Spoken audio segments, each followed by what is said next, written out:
Start हुआ किसानों को फिर आलू लग गया, इसकी की वजह हुई?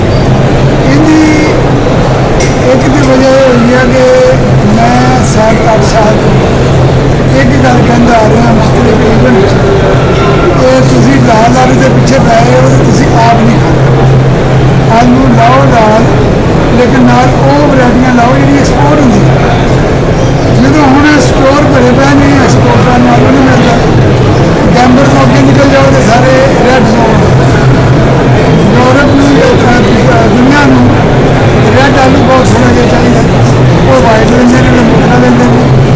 साढ़े जिमीदार जो आलू देते हैं वो 3-4 किस्म के आलू लान, वो ज़्यादा वरायटी वाले भी लान, अपने भी लान, स्टोर कीपिंग भी लान, वो हाई BMC लान जिसकी चिप बनती है, और एक्सपोर्ट क्वालिटी भी लान। इको दिन सारे यही है। दूसरे नंबर पर रूस ने पाकिस्तान के आलूओं की एक्सपोर्ट के मुख्य और उन्हें रूसी रियासत भी वो पिछे चल गई। उनकी वजह तो साढ़े 5-6 मुल्क खत्म हो गए। ये वीडियो निकाल रहे हैं कि 70 साल में सबसे ज़्यादा आलू अच्छा, दूसरी गल एक बहुत टेक्निकल गल है, मेरे इलम से नहीं हो सकता, ताड़े इलम से सारा कुछ होवे। ਅਸੀਂ ਜਿੰਨਾ ਮੁਲਕਾਂ ਤੋਂ ਅਸੀਂ ਬੀਜ ਮੰਗਵਾਉਂਦੇ ਹਾਂ, ਪਾਕਿਸਤਾਨ 'ਚ ਅਸੀਂ ਬੀਜ ਤਿਆਰ ਨਹੀਂ ਕਰਦੇ। ਕਿਆ ਜਿਹੜੇ ਮੁਲਕ ਸਿਰਫ ਬੀਜ ਵੇਚਦੇ ਸਾਡੇ ਆਲੂ ਵੀ ਲੈਂਦੇ ਨੇ ਕਿ ਨਹੀਂ ਲੈਂਦੇ? सर कोई मुल्क नहीं बनता। और मेरा हमेशा सोसाइटी के फोरम के वजारत वजारत में हर दफा जो ऐसी देनी दरखास्तें भी पाने फूड सिक्योरिटी में कि जोड़ा मुल्क साढ़े को बीज के पैसे डॉलर की शक्ल से यूरो की शक्ल च लै जाता, साढ़े को टेबल पर डालू भी लगे साढ़े को फालतू है। अगर वो नहीं लेना तो उन्होंने फाले कर दें, किसी और मुल्क की कंडी आ जाएगा, चाइना जो आ जाएगा, और वो साढ़े को आलू भी लाने तैयार होंगे। ਕੀ ਵਜ੍ਹਾ ਹੈ ਇਸ ਦੀ? ਇਹ ਗੱਲ ਤੇ ਬੜੀ ਜੈਨੂਇਨ ਹੈ ਤੁਹਾਡੀ।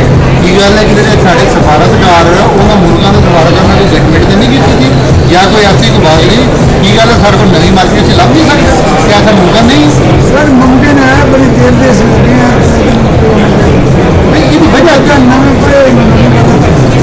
नवे मुल्क जो मुसलसल हार्टिकल्चर एक्सपोर्ट वाली कंपनी, ट्रेड लर्निंग साथी और DPP फूड सिक्योरिटी वाले ये सभी काम करते हैं। साढ़े को नवी मार्केट तलाश करने की जी गल है उस सर ने बड़ी छोटी गल कर दी है। असं गौरमेंट मुतालबा करने गौरमेंट मानते नहीं।